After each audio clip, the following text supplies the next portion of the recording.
Senhoras e senhores, bem-vindos ao programa Saber Direito.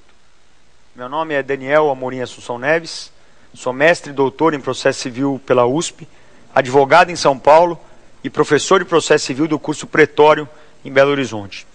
O curso atual que eu estou ministrando aqui tem como tema a execução. Execução, um tema dos mais relevantes, depois das reformas processuais, ganhou ainda mais significativo a estudo dessa matéria que é a execução. Hoje nós vamos falar especificamente sobre o cumprimento de sentença. Nas aulas anteriores tivemos a oportunidade de falar sobre empenhorabilidade de bens, penhora online, responsabilidade patrimonial, expropriação, e hoje, nesse que é o quarto encontro, nós vamos ter como objeto a análise do cumprimento de sentença. Uma análise mais procedimental do cumprimento de sentença. Antes, propriamente de iniciar, gostaria de passar aos senhores o e-mail do programa, saberdireito@stf.jus.br, um e-mail aberto aí a sugestões, críticas, comentários, qualquer comunicação que os senhores queiram estabelecer com o programa, será por meio deste e-mail aí, ok? Então vamos iniciar a análise do tal do cumprimento de sentença. O cumprimento de sentença, a nomenclatura cumprimento de sentença, é o que veio com a Lei 11.232 de 2005. A Lei 11.232 de 2005, que fez uma bela mudança no âmbito da execução, prevê no artigo 475I, que a execução da sentença, ela passa a ser, em regra, feita por meio do tal do cumprimento de sentença. Então perceba, o que significa cumprimento de sentença? É um nome. Eu poderia chamar de outros nomes, mas o legislador preferiu o nome cumprimento de sentença. O que significa isso? Significa o seguinte: o legislador, ele adotando a ideia de ação sincrética, o que é uma ação sincrética? Ação sincrética é uma ação que se divide em duas fases. Você tem uma primeira fase de conhecimento e uma segunda fase de satisfação. Duas fases procedimentais sucessivas no mesmo processo, tá? A primeira de conhecimento, a segunda de satisfação. Percebam que a ação sincrética, ela não é uma novidade da Lei 11.232. Nós já temos ação sincrética no sistema há muito tempo. Basta eu mencionar aqui as ações de despejo e as ações possessórias, que sempre foram dadas como exemplos de ações sincréticas.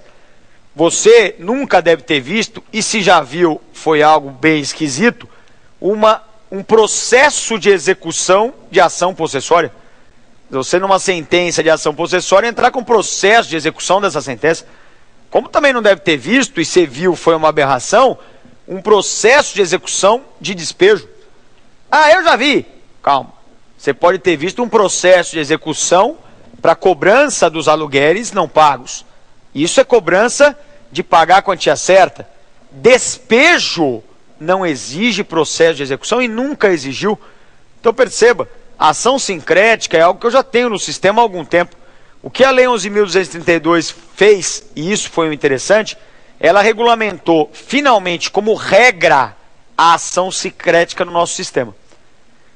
Porque para as obrigações de fazer e não fazer, eu já tinha a realidade da ação sincrética desde 94. O artigo 461 do CPC, ele prevê a ação sincrética nas obrigações de fazer ou não fazer desde 94. Para as obrigações de entrega de coisa, eu tenho o artigo 461A desde 2002. Então, desde 2002, o CPC prevê no 461A a ação sincrética nas obrigações de entregar coisa. A Lei 11.232, ela teve como grande mérito cuidar daquela demanda que é a mais tradicional de todas. E que demanda é essa? A demanda de pagar a quantia certa. A demanda de pagar a quantia certa é a joia da coroa. E o que a Lei 11.232 fez? Ela tornou sincrética a ação que tem como objeto a obrigação de pagar a quantia certa. Então hoje, como regra, independentemente da obrigação que você tem na demanda, a execução é feita por mera fase procedimental. Em regra, a execução dispensa a existência de um processo autônomo. Daí vem o tal do cumprimento de sentença, previsto pelo artigo 475-I do Código de Processo Civil. Perceba, eu estou insistindo bastante em dizer que, em regra, você tem o cumprimento de sentença, né? Porque em algumas execuções você mantém a ideia da autonomia da ação. O exemplo mais claro que eu posso te dar aqui é a execução contra a Fazenda Pública. A execução contra a Fazenda Pública hoje, mesmo a execução de título judicial, ela se desenvolve por processo de execução. A ideia da ação sincrética não atinge a execução contra a Fazenda Pública. Na questão da execução de alimentos, há uma interessante discussão que é a seguinte. Na execução de alimentos, você pode se valer como exequente de dois caminhos distintos. Você pode se valer do procedimento que envolve a prisão civil e você pode se valer do procedimento tradicional de execução de pagar a quantia certa. Então você vai lá para penhora, você vai lá para atos de constrição judicial, você vai para o tradicional. Então a melhor doutrina e a jurisprudência hoje vem se firmando no seguinte sentido. Se você tem uma sentença condenatória de alimentos, você vai executá-la pelo cumprimento de sentença, se a opção for seguir a execução tradicional. Então, se você quiser fazer uma execução por penhora de bens, expropriação, uma penhora tradicional, procedimento tradicional, você vai se valer do cumprimento de sentença. Agora, se você quiser seguir o caminho executivo da prisão civil, aí você vai estar falando de execução especial. A prisão civil, ela dá ao procedimento dessa execução uma especialidade que é incompatível com a ideia do cumprimento de sentença. O resultado é muito simples. Se você, como exequente, quiser se valer da prisão civil na sua execução de alimentos, você será obrigado a ingressar com uma ação autônoma de execução. Então aí, na questão dos alimentos, a jurisprudência ela vem se definindo nesse sentido. A execução tradicional pode ser feita por mera fase procedimental, que é o cumprimento de sentença, e a execução especial, que é aquela que envolve prisão civil, essa precisaria ser feita por processo autônomo. Agora perceba, tirando essas situações excepcionais, a regra é ação de execução de sentença não existe mais. A ideia basicamente é essa. Você quer executar uma sentença? Ótimo. Faremos por meio do cumprimento de sentença, faremos por meio da mera fase procedimental. Agora veja o interessante aqui o seguinte. O artigo 475-I do CPC, ele prevê que o cumprimento de sentença que tem como objeto a obrigação de fazer ou não fazer, seguirá as regras do artigo 461. As obrigações de fazer, de entregar coisa, seguirão as regras do 461-A. E olha, eu vou te dar uma notícia.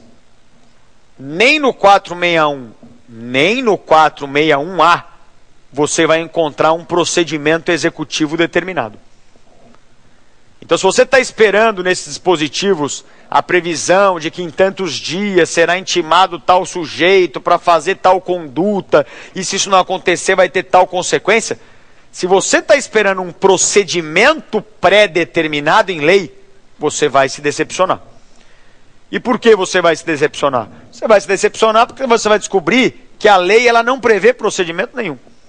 Ela prevê medidas de execução indireta, ela prevê medidas de execução por subrogação, ela prevê somente os mecanismos que o juiz tem à sua disposição para fazer a execução se efetivar. Então o juiz pode aplicar multa, o juiz pode fazer uma busca e apreensão, ele pode fazer uma remoção de pessoas ou coisas, ele pode determinar o fechamento do estabelecimento comercial. Isso você vai encontrar no 461. Perceba, são meros mecanismos executórios à disposição do juiz